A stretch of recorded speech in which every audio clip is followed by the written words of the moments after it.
honor and privilege to introduce you to Laura West. She is an energy healer, psychic medium, intuitive, and registered nurse who is dedicated to both science and spirituality. She is also the author of the book Guided and the host of the podcast A Guided Life. Laura's spiritual journey and path began over 20 years ago. Through her own experiences and abilities to channel messages from soul teams and deceased loved ones, she's been able to transform her own life. She's sharing the messages, lessons, and tools she's learned so it can help your life flow more easily and lead you to your true purpose. Let's dig in. Hi, Laura. Hi, Robin. Thank you for having me. I'm so excited to have this conversation. Let's talk about your whole path to spirituality. What opened the door for you? Oh gosh. So you know how they say hindsight is 2020? I can now see what opened the door for me. And I think what really happened was I actually truly did come in awakened because I had sort of insights that I don't remember receiving externally. They were more of an internal insights. For instance, having dreams and waking up from them, feeling so real and having those thoughts of, was that from a past life? Things like that. Though my mother did share with me Buddhism teachings, those sorts of things, talking about I don't even know if we really talked about reincarnation. I was brought up in a Jewish and Christian household, so I don't really think reincarnation for the most part is part of any of that. Probably that. And we touched on this when we first met because there really aren't many people that I know that grew up in both a Christian and Jewish home, but I did. And so I couldn't believe that you did as well. And I know for me, I made certain choices early on in life because I was exposed to both religions. So what was it like for you? I think what really helped sort of set the tone for my spirituality was being shown the different aspects of different religions, such as Buddhism, for instance. I just keep bringing that one up because that was the only one that keeps coming to mind. So mom would share, because it was all about for her showing the positive and the love from different religions through her. So in my upbringing, it was mostly going to Korean church, actually, because my mother is Korean. And so it was all about learning about love. And even if it came from other religions, my mother was open to it. My father too. But from my father, I received other things. I received from him the idea that anything is possible. He is a big Star Trek fan. We would watch X-Files together, and he would make comments that I had never heard anyone say before, such as he felt like he was born too early because he's so into technology. So all of these sorts of ideas, these moments of being able to really think and have insight into these thoughts that I probably would not have had otherwise if I didn't have my parents as my parents. So I feel like a lot of that gave me that basis, that foundation. When did those dreams start for you? Yeah, you know what? I don't remember exactly, but I was definitely grade school. And then kind of a lot of things happened from mid-teens to early 20s. My paternal grandmother passed away, and it was significant, not only because she was the first of a family member for me to have passed away, but also because the night that she passed away, before we knew she had passed away, she visited me in my dream and I saw her. She looked great because we had just seen her in hospice that day. I said, "Grandma, you look all better. You look better. You look good." And she says, "Yes, I am." And then the next day we found out she had passed during the night. So that was my first dream visitation. And then around that time, I can't remember if it was before or after this happened, I had a dream visitation with Jesus. And that one was really strange. Hang on. Hold up. Let's talk about that for a second. When you woke up, I mean, obviously in the dream, I don't know what you're thinking, but when you wake up, you were like, wait, was that Jesus? Yeah. Okay. I did have a lot of thoughts running through my head during the dream. And then when I woke up, a lot of thoughts continuing to run through my head. It was just a normal night, nothing significant. I don't remember anything special or different. I was, during that time of my life, going to a Korean Christian church. So I was kind of immersed in that, but still figuring out, getting my bearings. Did this feel right? Is this something I feel full conviction for? Can I see myself spreading the word about this or whatever's associated with that? I don't know. It was just a dream one night, just like any normal night. And in this dream, there was just this cloudy, blue, purple, sort of ethereal tunnel, I suppose. And come walking through is Jesus on the arm of a man who was grayed out. I just knew he was a man based on his arm. It was really buff. And he was like really in shape, but I couldn't see anything else. It was really interesting because I was only meant to see Jesus and know that it was him at that time. And he was in color. He was wearing blues and whites robes, the very quintessential Jesus that you see. And I think he presented himself that way. So I recognize him right away. And he comes through. And my first thought, Robin, is that, wow, he's short. He was short. I was really surprised by that. I mean, I'm kind of tall. I'm like 5'9". I think that's pretty tall. So I don't know if I have much basis, but he just seemed really petite to me. And that was one of my first thoughts because he is so much larger than life. Yes. I don't know. I was surprised by that. And then he comes through, he walks over towards me and he just asks me one question. All he asks me is, will I spread his word? He asked me, will you spread my word? And the millions of thoughts started coming through my head of, well, I don't even know if I think I'm a Christian. I don't want to evangelize that. I'm not comfortable with this, that, all these thoughts. And so what finally came out of my mouth was, I'll try, because I had a feeling that, I couldn't say no. I couldn't say no to Jesus. But at the same time, in my heart, I was like, I can only share what feels right to me. So, and truthful, right? Yes. And truthful. Yeah. Absolutely. So in my mind, I'm kind of thinking if by saying I try, it'll allow me to sort of wait and see how things play out. He seemed satisfied with that. Because then he and the grayed out man turned around, they left and went back through the tunnel, and that was it. If I dreamed more than that, I don't remember. Right. Everything was overshadowed by this dream. So when I woke up that morning, I remembered every detail. I still had emotions about it. And all those details stuck with me to this day. And I'm 40 now. As soon as it happened, I knew it was a visitation. And I said a lot was kind of happening around that time. I was getting a lot of visitations at that time because I don't know, maybe it was a year or two later. I then started picking up my first Sylvia Browne books and I learned about spirituality and I could not get enough. It resonated with me. It was what I was searching for. I found it. But that dream came back to me. And now I'm thinking, well, how does this fit in with Jesus? Because to me, they were separate. To me, Jesus belonged to Christianity, Catholicism, all those religions. And that was it. But I said, you know what? I'm going to go with it. So I just continued to read up about spirit guides for the first time and the possibility of reincarnation and how it doesn't only belong to one religion. We all do it. And ideas of what the other side actually looks like and what we do on the other side. And all of these profound, it was like bam, bam, bam, just profound moments. I could not get enough. And in one of the Sylvia Browne books, she had mentioned in there, everybody has spirit guides. You can ask your spirit guide to visit you in your dream. And that sounded good to me because I'm a big scaredy cat and I don't want to just see my spirit guide like an apparition. Yeah, just like all of a sudden appear in front of me. That would freak me out. So I liked the idea of visiting me in my dreams. So I asked my spirit guide to visit me. And about 2 weeks, I had a dream and it was very profound. It stuck with me. It was very short though, but to the point. And there was a man in this dream and he was kind of actually floating above the ground, but the ground was not solid. There were like beams. I don't know. It was really weird. And it was very dark, almost pitch black. It was interesting. And when I saw him, I knew to ask him, are you my spirit guide? And he said, yes. And then I asked him his name and he told me his name is Jason. And that was it. That was it for the dream. But that was all I needed because now I work very closely with him and others on my team as well. But that was sort of the third dream visitation that I had all in that time frame of 5 years. How did you know it was a visitation versus a regular dream? That is a great question. And I would say that there are several key factors. One being the emotional impact that it has. So even dreams where you feel like you were someplace and it felt real, that would also be,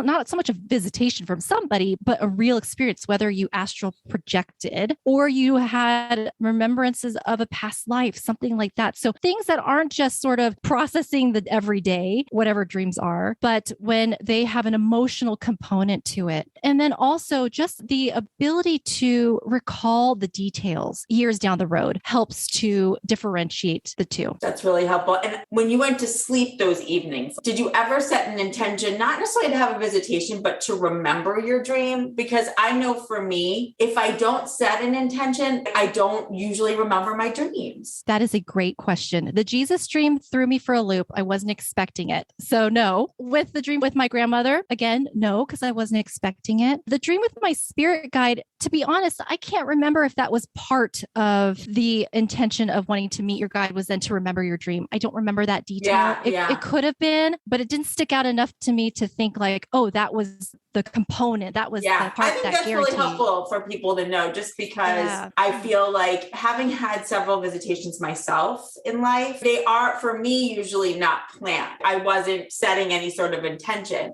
but I have gone in spurts of setting an intention to remember dreams, because I'm not consistent with that memory, where some people are much better at it. And we've had actually some people on to talk about dreams before specifically, and they've given really great tools in terms of getting into some sort of pattern of writing things down as soon as you get up. Because I think it's like within a certain number of seconds, you do forget if it's not a visitation, as you said. Oh, absolutely. But even if it is a visitation, there are details that you can forget. This happened more recently, probably about a year and a half ago or so. I was in that dream and awake state in bed, and I see at the foot of my bed, there's a woman there standing next to my dresser. And I'm scared at first, but I'm like, no, I'm going to push through this. I ask her what she's doing here, and she says, I don't know. She says, I don't know what I'm doing here. And I asked her name. I got a name. And so I remember those details. And this was a time when I was really good at writing everything down. And I've gone back to that. And I have read in my journal what I wrote about that dream. And there were details in there that I had forgotten, but I'm so glad I wrote it down to remind myself. But I only remembered the big moments. But writing down is huge. And the sooner you could do it, the better. It's a reminder, I think, to everybody listening and to myself to keep that notebook near your bed. Or I guess you could really use, let's say you have your phone near your bed, you could use notes. Oh my goodness. Okay, so you meet Jason, and then what happens now that you're getting this validation? What did you do with that? I think I read more Sylvia Browne books. I probably, I don't know, maybe several months after all of this discovery, I meet this guy. And long story short, it was probably the most toxic relationship that I have ever been in. And if Jason was there in my ear telling me red flag, red flag, red flag, when I first met this guy, I didn't hear a thing. But I also wonder if I was meant to experience that relationship. But I know I was in it a lot longer than I was meant to, because I started getting those spiritual 2x4s. I got the red flags, and then things just started going spiraling down, down, down, till finally I was like, I am so done with this. I can't do it anymore. Thank goodness. And as soon as I did that, I became indifferent. And that was even better than angry, because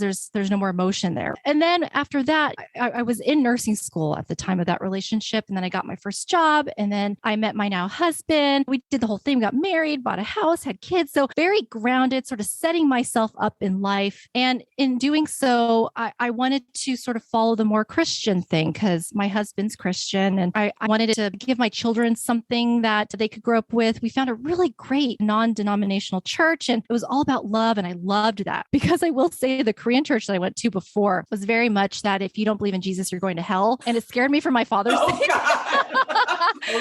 So I was like, oh gosh, I just do not jive with that at all. So when I found this other Christian church, it felt really good. All the messages of love, still kind of like, sorry, Jesus, I don't think you fit in with me the way the Christians want you to. So still sort of wrestling with that. And then, but spirituality still resonated with me. You obviously had read those books. Did you start noticing in your day-to-day that you knew things and you didn't know why? Was there that element to things? Not yet. I think at the beginning, I was so much in input information mode that there wasn't time to stop and see what I was picking up on, or even know I could do that stuff. And like I said earlier, hindsight's 2020. Now I can see how all of my experiences have led me to where I am now. This was like laying the foundation. Absolutely. Yeah. What happened where all of a sudden things kind of took things to another level for you? Yes. Okay. So meeting Jason, finding those Sylvia Browne books, I call that my spiritual awakening number 1. Number 2 happened more recently. This was in 2019. And I did something where I went against my intuition, and I knew my intuition was telling me not to do it. I felt it. I knew it, but I did it anyways. And I got into some trouble. This was at work. I got into some trouble, and I do not like to get in trouble at all. I think I got traumatized from that. So I learned quickly quickly. I usually don't have to learn things the hard way, except for that first relationship. And all I wanted to do at that time was I knew my intuition was talking to me. And I said to myself, I want to learn to hone into my intuition. And at the time, what that meant to me was I just want to know what it feels like when I shouldn't do something. That's what it meant to me. And now I know intuition means so much more than that. And it's so much more complicated, but in a beautiful, amazing way. So that's what I thought I was doing. A dear friend of mine, she's like, you have to see the psychic. She's amazing. She's local. So I went to this local new age store and I went to see a psychic, and she told me that I was very intuitive. And I'm thinking to myself, I know, because I can feel that when I'm not supposed to do something. But I was asking her, how do I hone in on that? How do I make it so loud and clear that I can't ignore it when it tells me not to do something? And she told me you have to start meditating. Well, like I said before, I'm a big scaredy cat. And to me, I'm thinking, oh my gosh, meditation, I'm going to be opening up my body to whoever wants to inhabit it, because meditation, my soul goes somewhere. I don't know. I mean, crazy thoughts right now in retrospect. So, but then she told me, you are so loved and protected, you'll be fine. And that's all I needed to hear. So I was like, okay, I start meditating, thinking that it was going to help me to relax, calm down, maybe get more in tune with my intuitive red flags whenever it would wave those. So that's kind of what I thought. Well, boy, did that really jumpstart spiritual awakening number 2. I started meditating every day. I would meditate right before work, just quick 5-10 minute meditations, either using an app or YouTube or something like that. Do guided meditations. I really like those even still. And one thing led to another where I realized I was channel writing. Another psychic told me I was channel writing. And when I realized that I was channel writing my papers for school, I decided, well, what would happen if... Can I stop you for one sec? Because what does channel writing mean? I think people listening may not know. Yes. So channel writing is basically using you as the vessel to get the words from spirit, whoever on the other side, onto paper, a laptop, whatever it is that you're using. It could be words, it could be drawings, whatever it is that you're sort of portraying, the information that's being given to you from the other side. For me, it sort of enters my mind as words or thoughts in my voice, but they're not mine. And I just kind of write what comes, and they form sentences, they form single words, and you can go in asking a question and then just doing that. So channel writing, you're literally like a channel. Some people call it download writing as well. It's very similar. And so I was doing really well in school. I went back to school to get my bachelor's and then my master's in nursing. And I was doing really well in school, and writing the papers was the part that scared me going back to school, because I didn't think I was a very strong writer. And when I realized that the papers were coming naturally, I was like, oh, I'm actually really good. Maybe all my life experience, I'm an adult, I can really articulate my words. And so we had this Scorpio party, because myself and several of my friends were all Scorpios. So we had this birthday party. We invited this psychic to come, and she did individual readings. And she told me, without knowing I was in school, she's like, oh, you're channel writing. You're writing a lot. I said, yes, I am. Well, yes, I am writing a lot, but channel writing, what? And so she explained to me what was going on. She says, you could pat yourself on the back and think you're doing a great job, but you're really getting so much help on the other side. I said, hey, whatever helps me pass my classes, I will take it. So yeah. And so I'm like, wow, channel writing. I'm channeling unintentionally. What would happen if I channeled intentionally? And so that night I got a notebook and I just wrote some questions down, and whatever came, I would write. And I was fascinated by it. And I started reaching out and doing it for my friends. And the messages were resonating with them as I connected with their guides, not my own, but their guides. And it resonated with them. And then following those intuitive breadcrumbs that I had started to learn to get accustomed to, knowing what it felt like within me, I decided to do an energy healing class. I thought it was a great way to sort of parent both my nursing and my spirituality. So I took an energy healing class that opened up so many things for me, both spiritually and with the people that I met, and just where it took me in life. And I'll tell you, when I was driving to my energy healing class, I had a profound moment where my guides, I now know my guides, told me at that time that the reason why I'm learning all these things, energy healing, channel writing, reincarnation, did some past life regression and things like that. I was sort of dabbling, jack of all trade, masters of none. The reason was because everything that I was learning was not going to be just for me. It was going to be for other people. Hence the podcast, hence the book, hence social media, hence everything. And so that was a profound moment on my way to the energy healing class. And so just continue with the breadcrumbs. I then was interested in exploring mediumship once I felt comfortable working with my soul team, I call it, my angels, my guides, whoever. Once I got comfortable working with them, then I was ready to explore mediumship. And again, being a big scaredy cat, that took me some time, because I'm thinking, if if I say yes to mediumship, I'm going to start seeing ghosts walking around me or things all of a sudden appear in front of me. I was really scared about that. But no, it was not like that at all, because I know that my guides don't give me anything I can't handle. They help me make sure that I'm safe. So it felt really good. So mediumship was the next step. And so that's what I jumped into. And then the next intuitive breadcrumb was to start the podcast and then look at crossing over work and maybe helping spirits who are stuck cross over, things that I would never have thought I would ever have the guts to do. But because I work so well with my team, I feel really good about it. Well, I have several questions that are coming from all of that. We're going to come back to the crossing over work. First, I'm going to start with soul teams. Can we talk about soul teams? What are they made of? You mentioned angels and spirit guides. Are they also deceased loved ones? Can we differentiate those? And does everybody have a soul team? Such a good question. Okay. To answer the second part, yes, everybody has a soul team. To answer the first part, who's part of the soul team, there are no limits when it comes to spirit. So when I say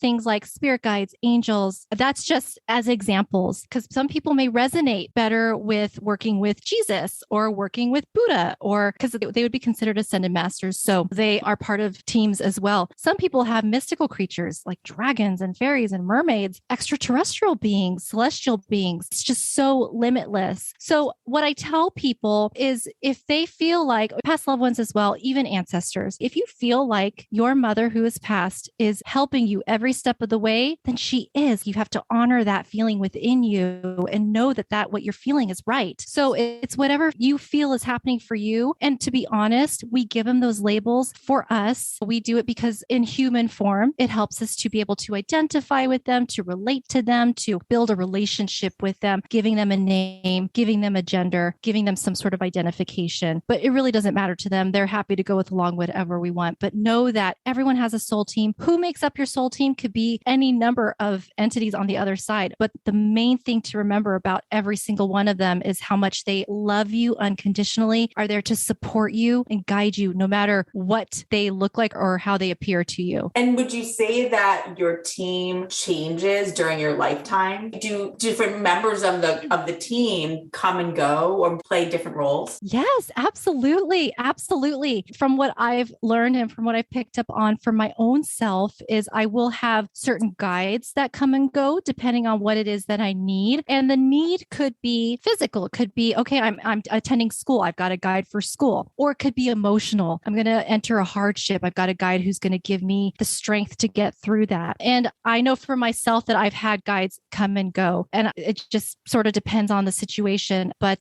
honestly, if you wanted any of them to come, they'll be there no matter what. I just hope everybody listening feels reassured. And I really believe that there's a reason you're hearing this specific podcast, because I believe your team wants you to be aware and wants you to try and communicate with them in some way. Know that they're around. If you're not comfortable yet, just start looking for signs. And I want to also go back to ask, you mentioned Buddha and Jesus, and from your original dream visitation, I should say, your original visitation with Jesus, do you now have a different perspective on Jesus or Buddha, as you mentioned? Yeah, absolutely. I feel closer to Jesus than I ever have. He is with me every day, and not in the sense that I thought he was supposed to be. It's much more personal and he's so much more fun. So yes, I definitely feel that they are more attainable in that sense. They don't belong to just a certain few or anything like that, or I don't have to go through someone to speak to them. It was such a personal relationship. And to go along with that, when I did start to channel that dream with Jesus, it just kind of kept coming back to me and me thinking, well, how does it still fit in? I'm still waiting to feel more Christian because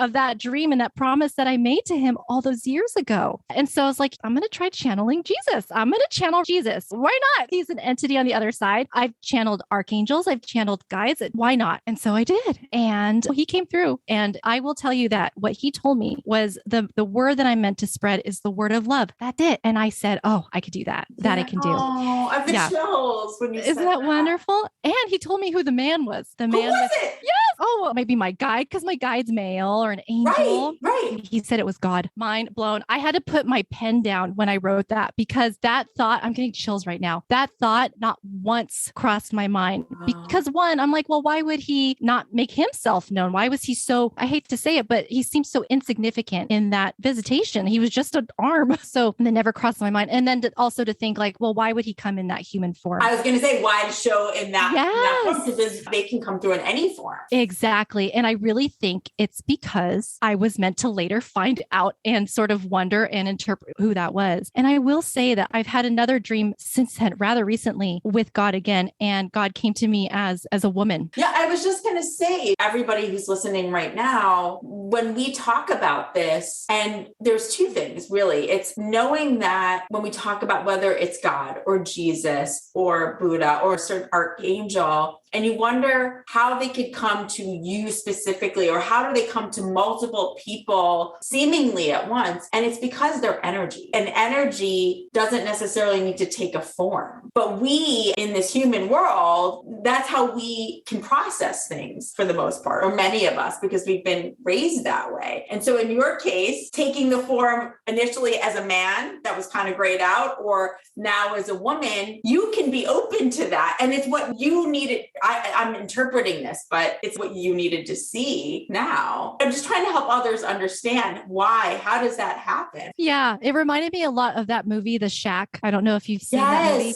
Yes. It reminded me of that, how God did show up first as a woman and then later as a man. So I don't know if that had any influence, but that was a pretty intense dream. Actually, that's the first time I've shared that. Oh, thank you for sharing that. When God came through in that way, did you ask who it was and you heard, you were able to know right away, or was it a feeling? I feel like at first I didn't know. At first I thought guide or angel because she just came to me just like another person. When you think angels singing and lights glowing and thunder, I mean, that's how we've been raised. So when she walked up to me, I was just kind of thinking more along the lines of guide or something like that. And I followed her. They were having a barbecue. It was her and it was a woman and a man. And I believe that the woman was one of my other guides named Lana, who I've met before in a dream. Same thing. Asked her if she was my guide. She said yes. Asked her name. She said Lana. Same thing. And then the man who I believe was my guardian angel, I met him through a guided meditation before. And they were having a barbecue and they were talking about how it was a vegetarian barbecue, like there was no meat, which was really interesting. I'm not vegetarian, though I have been before, but so it's not like it was my practice. And it evolved to where I didn't have much interaction with who I believe was Lana and who I believe was my guardian angel, who I was told his name's Smith. They were just really kind of there in the background. But with this woman who came to me as God, I did have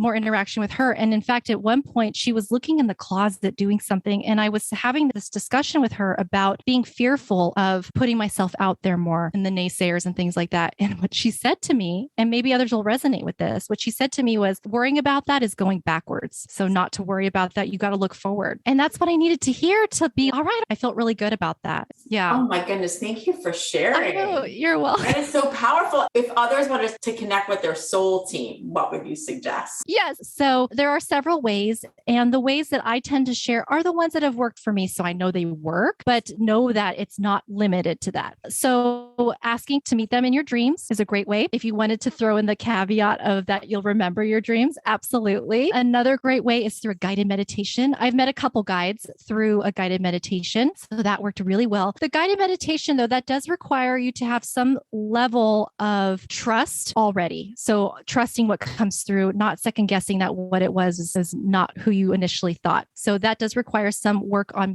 trusting what comes through, trusting your intuition. And then another way is channel message, like through. You could certainly do it through channel writing as well. Again, that comes with a degree of trust and sort of being able to maybe disassociate your thoughts. But that's why channel writing or channel typing is so great, because it gives your brain a task. It gives it a task to do to kind of help keep it out of the way when you're wanting to see what comes through outside of you externally. Yeah, I agree. I find that really helpful and a powerful tool. I'm listening intently because I want to do this myself too.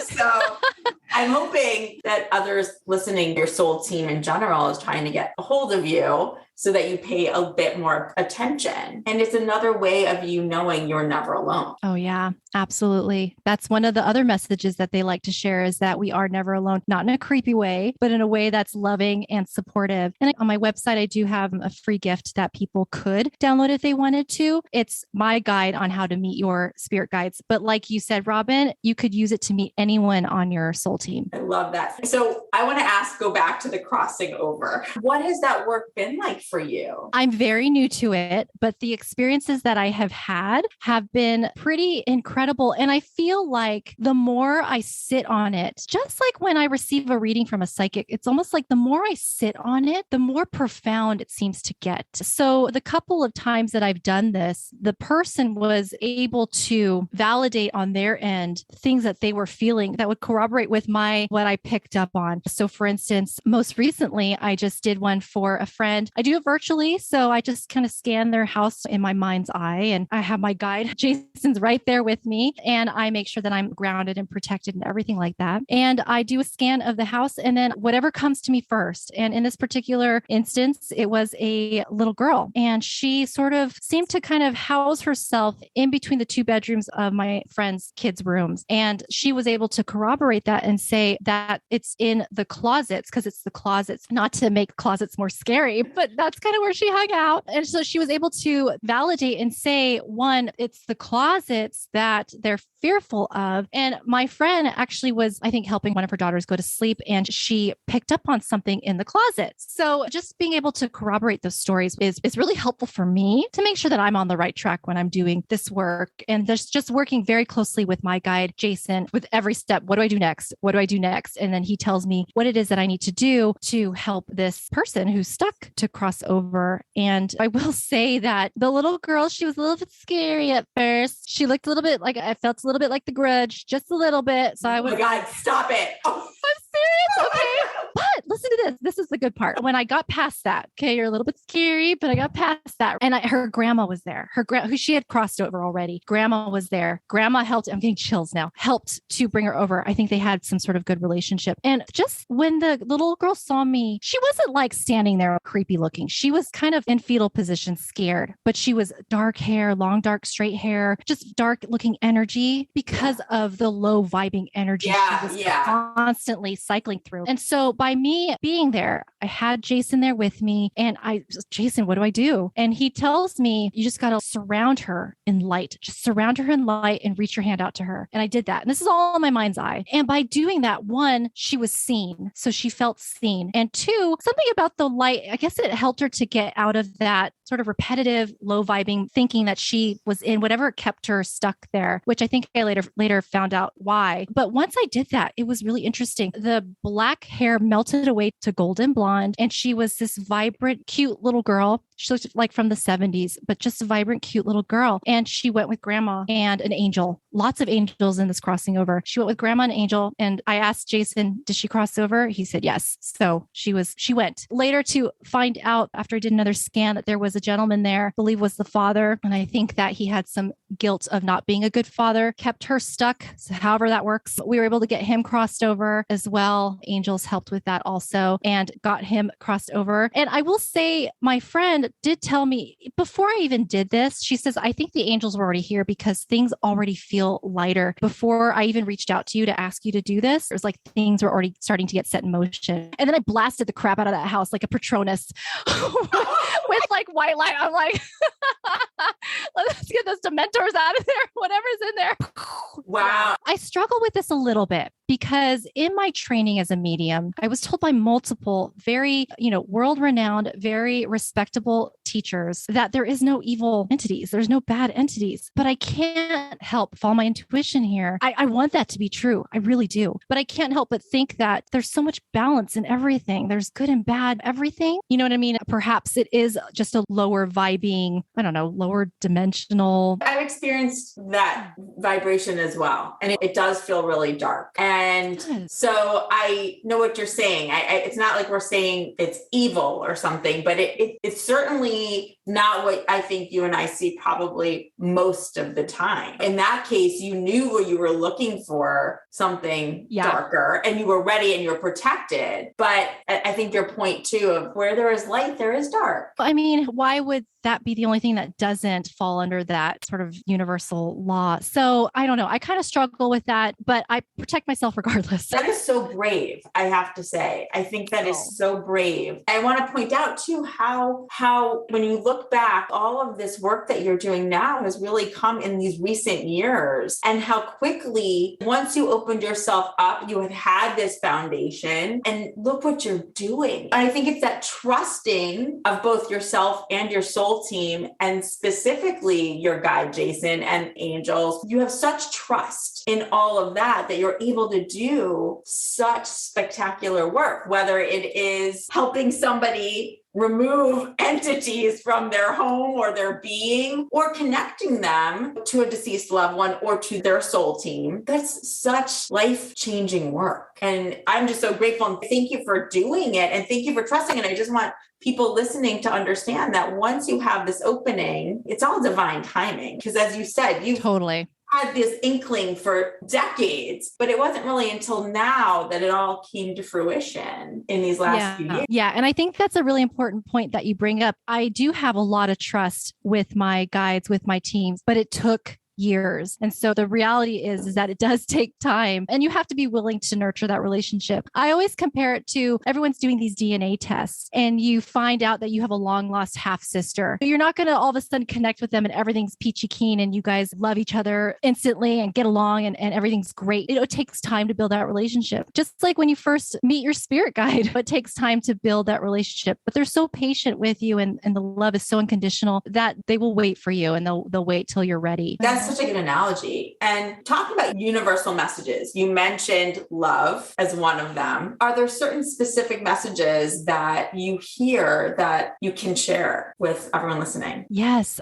definitely. One, nobody's alone. We all have our teams there to, again, love us, to guide us and support us. And they're there even when it feels silent, when it feels like the room's empty, when it feels like we are all alone. They're still there, and they're just sort of waiting. They're waiting for us to invite them in. And I did have a guest on my podcast, and what I loved was when we were talking about angels, the simplicity of asking them for their help. She says, all you have to do is say angels, and they'll come and they'll help you. So it can really be simple. It's all about the intention. And you don't have to say it out loud. You don't have to, but you have to set that intention. And sometimes you do have to give them that permission to help you. I have come across that as well, where the guides are like, hey, we're there, we're ready, we're chomping at the bit. You just have to give us the go. And then as soon as you do, it's all hands on deck. It's a really great point that we have not talked about before. So I think everyone should give permission. If they're open, give permission. Yeah. It can really transform your entire world. Yeah, absolutely. Did mine. And so as a registered nurse, because you did end up getting your degree and you are a registered nurse, how do you marry both worlds with the medical training and now with this knowing from the spiritual world? I think that the way that it works for me is still having my team with me to make the right decisions. When I was working more with patients, right now I'm more administrative, but when I was working with patients and I sort of rekindled my relationship with my guides and my team every morning before work, I would ask them to communicate with me, guide me, help me to make the right decisions today.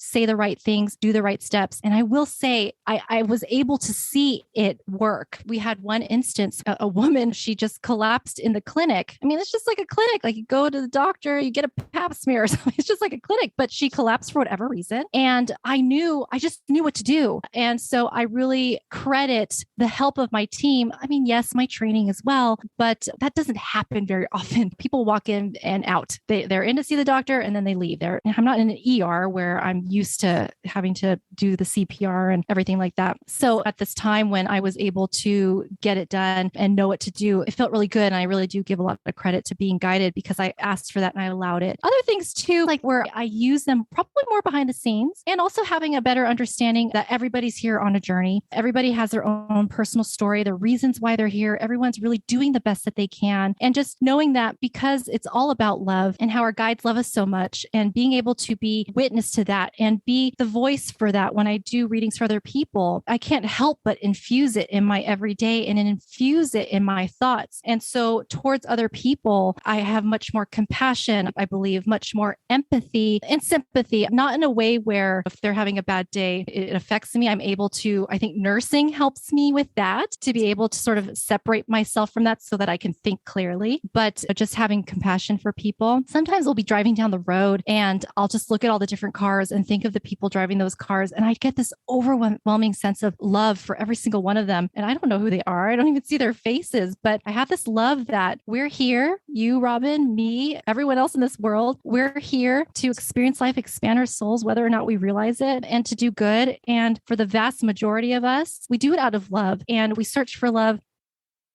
We search to feel worthy, even though all of that is really within, and we can help get that from our teams that we can't all physically see, but just really having a deeper understanding for people in general and animals. Yes. Your book, Guided, covers some of what we talked about today and so much more. Can you just talk a little bit about the book and if people are interested in learning more about what you're offering in general? Yeah. So my book, it talks about my spiritual journey from where I started with the dream visitations when I was younger to where I was when I finally finished writing the book. And it was in my mediumship journey at that time. And I share about the things that I learned along the way with the hopes that if someone were to pick up that book, it would, one, help them realize that they're not alone in their own journey if they are on one. Two, to also let them see what a spiritual awakening looked like through someone else's eyes perspective. And when I was going through spiritual awakening number 2, then YouTube was there and the internet was used very differently than when I was younger during spiritual awakening number 1. And so the amount of information was overwhelming, very overwhelming. And so what I did was I took what I was exposed to, especially at the early stages, and I share in the book about my experiences with those, whether it's the crystals that I came across and their uses, sage and Palo Santo, and ways to protect yourself. I talk about signs. I talk about soul teams, guides, talk about energy healing, with the caveat that the book isn't written and it's not meant to be read so you can compare your journeys and think, oh, well, I didn't have do that. That didn't happen to me. Or, but this happened to me. Why didn't it happen to her? It's really important not to do that. Once we can get above that, then you're on the right track. And so it's just there for you to have sort of a guide. It's called Guided. It's there to be a guide to help you along your journey as well. And just to be, another person who's gone through it so that you can see what it was like for me. You're offering the tools and the resources that really did help you get to where you are right now with understanding and knowing that you're continuing to learn, right? We're all here continuing to learn. I think it's such a great guide for someone who's just starting out or curious. How can people work with you if they're interested? Yeah, absolutely. So as of right now, a lot of my energy is in the podcast, but people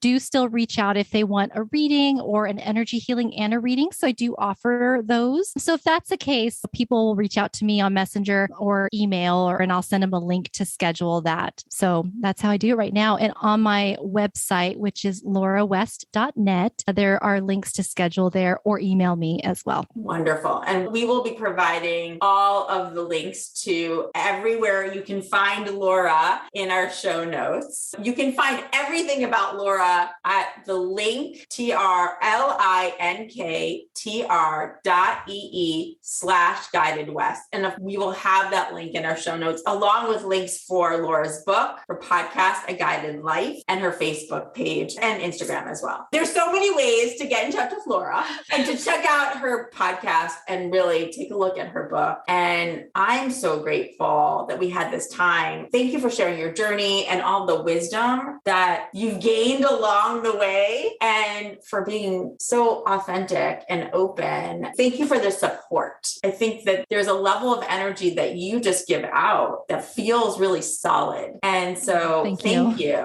Thank you. Thank you so much. This was so nice. And I look forward to talking more in the future. We're on this journey together. Oh, absolutely. We have so many parallels. There's a lot of synchronicities. This was wonderful. I feel like we can keep going. I know. Thank you for following your breadcrumbs. Yeah. Thank you so much. We'll talk soon. Absolutely. Thank you. Bye. Bye.